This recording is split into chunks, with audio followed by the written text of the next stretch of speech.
Choreography. Hello, my name is Philip. I'm a filmmaker, actor, and today we're going to be reviewing and reacting to Shang Chi and the Legend of the Ten Rings. We're going to be analyzing the cinematic language, breaking down each martial art that was showcased and used in this film, references to other martial arts films, other directors, just what I think of the narrative as a whole. You may have seen my recent Shaolin Temple documentary, where I lived there as a warrior monk in China, and the incredible experience that was. The support and the enthusiasm on this has been incredible. So thank you so much for that. If you haven't seen it, please check it out. So I'm going to be applying a lot of the knowledge that I gained on that trip to this review. I want you guys to have an enjoyable viewing experience. So just like the documentary, I've broken down each section by time code and labeled them clearly. So feel free to skip around in any order you want to enjoy it. If you've been enjoying my Shaolin content and my fight scenes, please make sure to subscribe. We just hit 200,000 subscribers thanks to you and your support, so let's make it 300k. Drop a like on this video and check out my second YouTube channel, which is my gaming channel. Also, that Shaolin Temple fight scene is almost done. It's taken so much work, but it's on the way, as well as those individual videos breaking down the sections that you guys requested you wanted to learn more about. Without further ado, let's talk about Shang Chi. Let me know in the comments, have you seen this movie and what was your favorite part of Shang Chi if you enjoyed it? So I'll just start out with my general reaction. Absolutely fantastic film. Like, the showcase of Chinese martial arts. It's a celebration of Chinese martial arts, Chinese culture. Incredibly well done, incredibly good action. Some which are not overladen with CG. Of course, you know, the latter half of the film does have a lot of CG, is totally necessary. But there's a lot of classic, incredibly done fight choreography in the beginning, which is like, you know, human beings showcasing their skill. Really good, obviously, to have a real like blockbuster Marvel film about Asian characters by Asian artists, right? It wasn't kind of like, oh look, we've got an Asian actor, but it was written by a different culture. No, it was just really well-rounded, represented, and you can see that come through. The acting was incredible. Tony Leung steals the show as always in everything he's in. But really powerful performances, and of course Simu Liu did amazing work in this, and it's just awesome to see like kind of him propelled to this level. It's super cool. I think he also has a stunts background. The music was great. It actually wasn't overdone as you might expect. It also blended in this really nice mix of Western and Eastern sound, modern and ancient sound. There's so many references to other martial arts films, just martial arts filmmaking in general.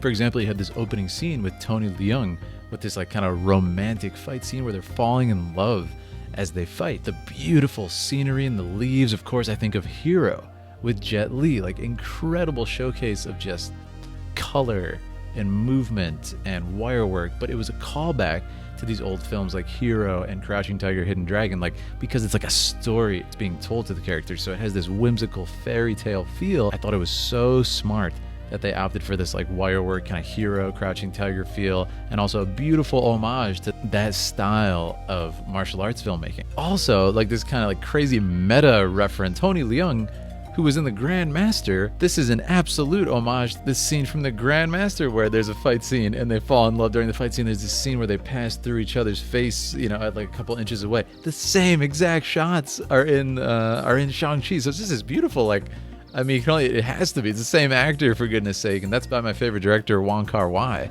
who did the Grandmaster, and it's absolutely incredible. The fight scene on the bus, where he's removing his jacket and fighting and everything, he's using the posts on the bus to fight, using every bit. And they talk about this behind the scenes, using every piece of this bus, just like creatively. Such a Jackie Chan reference. And of course, when you look at the fight coordinator for this film, the stunt coordinator for this film, it is literally Andy Cheng, who was a part of the Jackie Chan stunt team. So it's awesome, like all these references. And then in that same bus scene, you'll notice there was a really long oneer, that's what we call in filmmaking, one shot, where the camera did not cut, following Shang-Chi throughout the bus as he's fighting these guys. This dolly shot as he fights through the bus. And that was, of course, a reference to Old Boy, a South Korean, like, gritty noir martial arts film from 2003. And it's just so awesome. There's all these references to Asian filmmaking and martial art. So it's just so cool that they took the time, and there's just such a deep appreciation for not only the culture in general, but the filmmaking culture, the martial arts filmmaking culture, the martial arts themselves, which we'll get into later. Just mind-blowing stuff, and really, really awesome. Like, if any of you are martial arts movies fans and have watched all these films, like, you get all these deep references and you can appreciate it, and it makes you want to go back and watch those films. So it's just this circle of life that is so awesome. As the film progresses, it becomes more, classic Marvel, like lots of CG, lots of special effects, but there is still really good martial arts.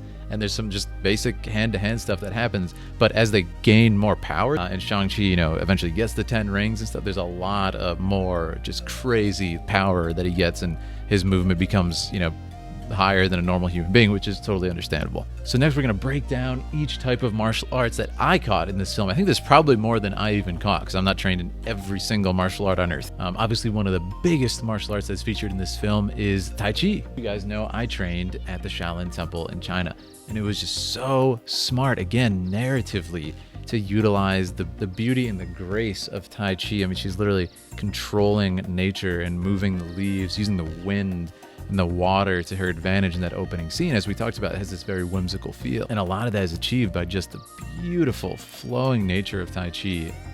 And I thought it was so smart. It seems to be mainly utilized by Shang-Chi's mother in the film, and of course Michelle Yeoh's character, her sister, and it is like the martial art of their secret village. And I thought that was so cool.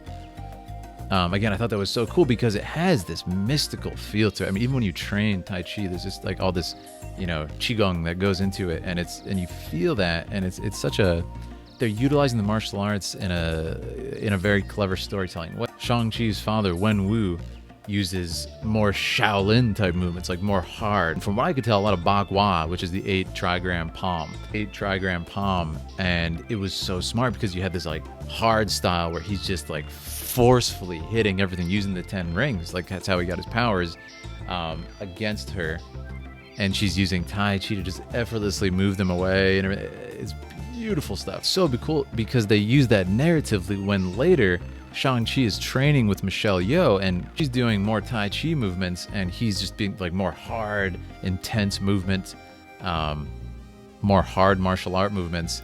And then she tells him, "It's like you need to accept yourself." And then by the end of the movie, he is using those Tai Chi movements, and it's so well done narratively and so smart to use that like visual cue. And you don't need to know anything about martial arts, but you're gonna see and understand that like he is more calm. He's more at peace with what he's doing. And that stuff translates, even if you know nothing about martial arts, it translates, body language. So it's so awesome. That's why a lot of actors use movement coaches, because body language is everything in acting. Believe it or not, there actually was a lot of Wing Chun in this movie. It's a little bit more invisible, but Simu Liu actually talks about it behind the scenes. They did use Wing Chun, specifically in the fight with his sister, which was one of the best fights in the film, by the way. It was incredibly done. You will see there's a lot of bong saos back and forth, a lot of shifting, a lot of bong saos. There's a lot of tan sao that happens too, where they'll cross hands in the classic kind of like Bruce Lee lop sao drill. They will cross hands. There's a lot of back fists, Bruce Lee type Wing Chun in there. It is there. It's just like they didn't use the stances so much of Wing Chun as they did the Shaolin in the Tai Chi. It's so cool too because as a martial artist, like, they talk about forms in this film. They talk about individual forms, and there's some straight up forms just like lifted from Shaolin and stuff. I mean, you can see it in my documentary. There's a lot of staff work in this movie, and you'll see like it's literally just like it's a lot of the staff forms you will see in my Shaolin documentary, and it's just so cool to see them referencing that deep lineage. The deep lineage of martial arts and stuff. It's just awesome to see. Let's talk about the training in the movie and how that relates to my Shaolin experience. Forms that we were practicing are in this film, and you'll see them practicing. They talk and they mention forms and stuff. It's so cool. And again, just celebrating that culture. One of the biggest highlights for the Shaolin experience was, of course, there's this great training flashback where you see Shang-Chi when I think he's like 8 years old, 10 years old, 12 years old. And there's so many cool references to Shaolin there. You'll see he doesn't do a Wing Chun wooden dummy precisely, but he's just punching this log of wood, and over and over and over again, he's doing hard qigong on that, conditioning his arms on that. So well done. And then he's doing like literal hard qigong, as you can see in my documentary. He's getting beat by sticks, just conditioning his body, like line drills. You could see them all just in a line doing their forms, like, the master is kind of like militaristically looking at them, making sure they're all right. I mean, that felt exactly like the Shaolin Temple, kind of breathing over your shoulder, making sure you're doing stuff right, watching you, this close from your face.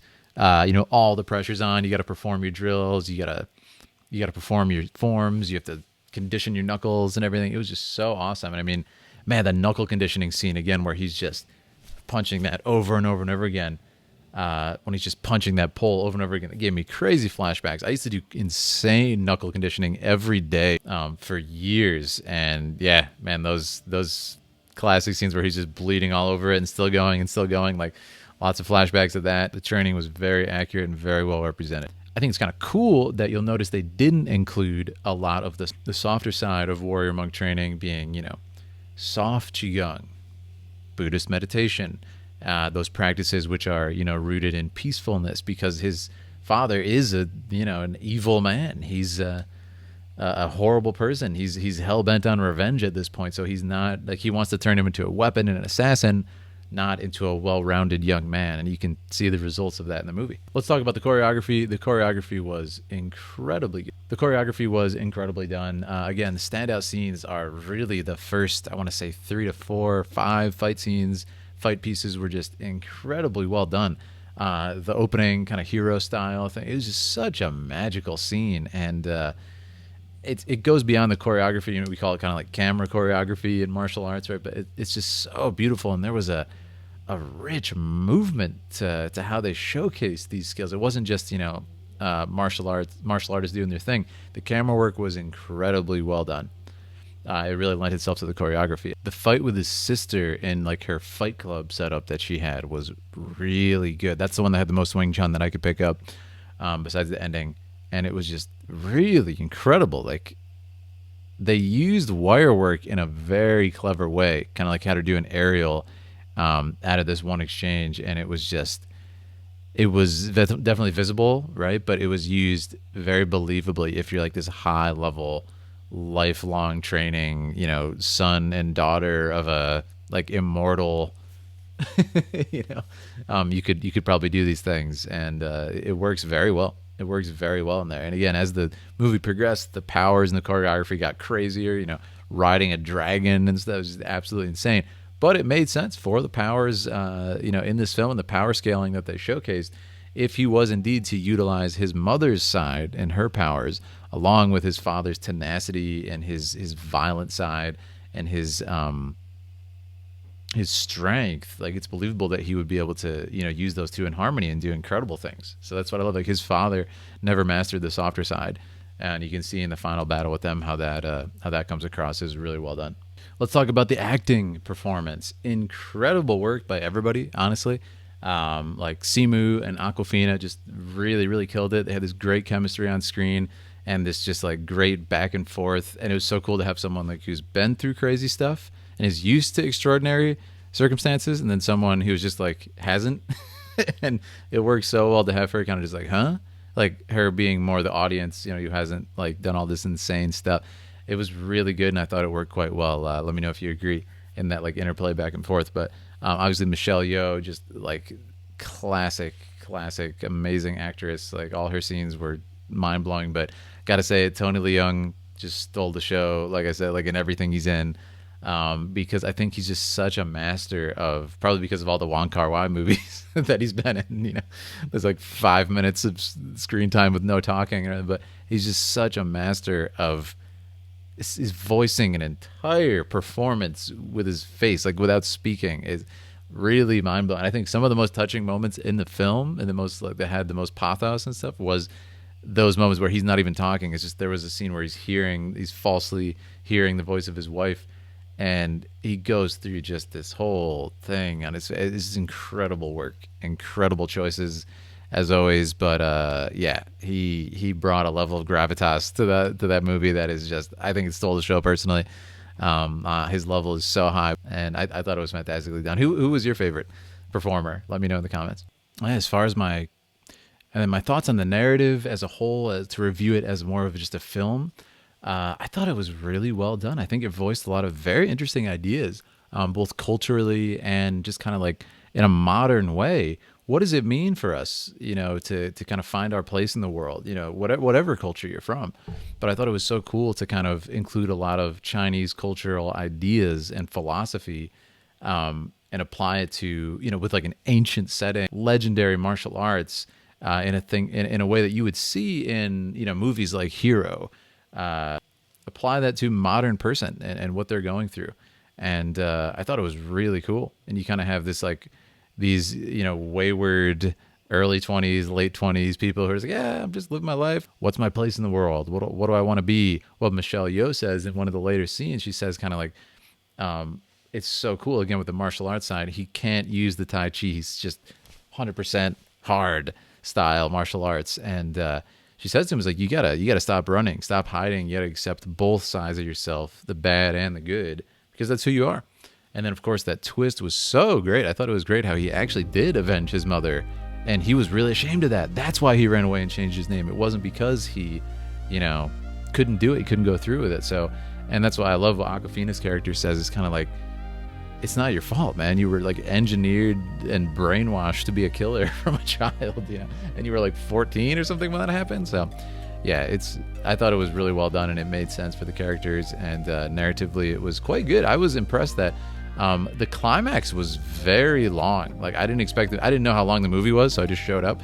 And the climax was very, very in like a Christopher Nolan way. It was like, like an hour-long climax and stuff. Nothing wrong with that if executed properly, right? And I think they did here. I think they did very well here with it. I think the ending fight scene with his father was really well done, where you kind of see him start to say like, oh, this is what you wanted. I became what you wanted, right? And he gets very angry, Shang Chi, and he's actually able to damage his father quite a bit using his own style against him. And then, his father gets more angry and hits him with more force and more, rage. And he's able to tap into that pure strength, pure power without the softer side. But then after he gets knocked into the water and he meets the dragon, he kind of, becomes more acquainted with that side of his mother's side of his identity, finds himself, accepts himself. He's able to utilize that Tai Chi side at the end when he fights his father and overcome him, and move in harmony with the 10 rings. He's not even wearing them. He's just controlling them in the way that Michelle Yeoh controls the wind. And eventually he wears them, but yeah, he's not controlled by them. They even change color when he uses them. And I think that's very indicative of his character changing too. Away from his father's power. He's kind of accepting it. He's not discarding it. It's part of him, but he's not letting it control him. And I thought that was really cool, narratively speaking. But yeah, it's got a great pacing, the movie too. It feels like a classic martial arts film in the beginning, like I said, with those more a little more subdued. But then later it's very just like, green screen and everything, which again, it had to be, right? How are you going to do a dragon riding, fighting demon scene without having, it's not possible. So I thought that was really well done and expected. Another standout scene, as far as the narrative was, again, I've talked about Tony Leung is just incredible. The scene where he takes vengeance on the gang, I think it was called the Iron Gang, who attacked his wife. And just, he is so good, man. Like there's a scene where there's just this like quiet rage on his face where he's just like, okay. And then he kills this guy, and it's scary, man. It's so much more scary than just like, I'm angry. And it's just a shout out to his acting chops.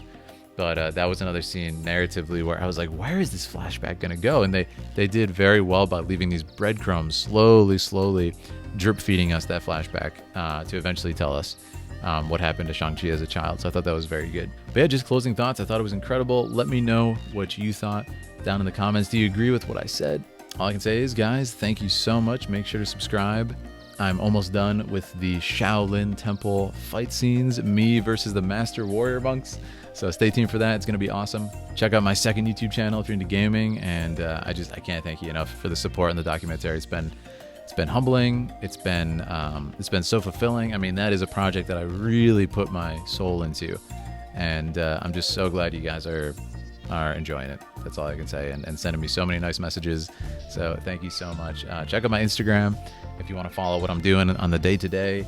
I update, when I'm working on these films and when I'm going to release them and stuff. And I also showcase a lot of my training and my sort of bite-sized fight scenes, individual sections of the Shaolin documentary in more detail. So the first one I'm going to put out is probably Wing Chun. Stay tuned for that.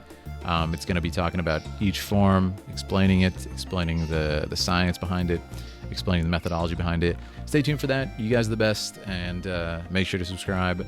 Follow me on Twitch if you want to talk live as well. But yeah, thank you so much for being here. You guys have a lovely day, and check out the documentary if you haven't yet. It is one of my favorite films that I've made. So thank you guys. See you around town.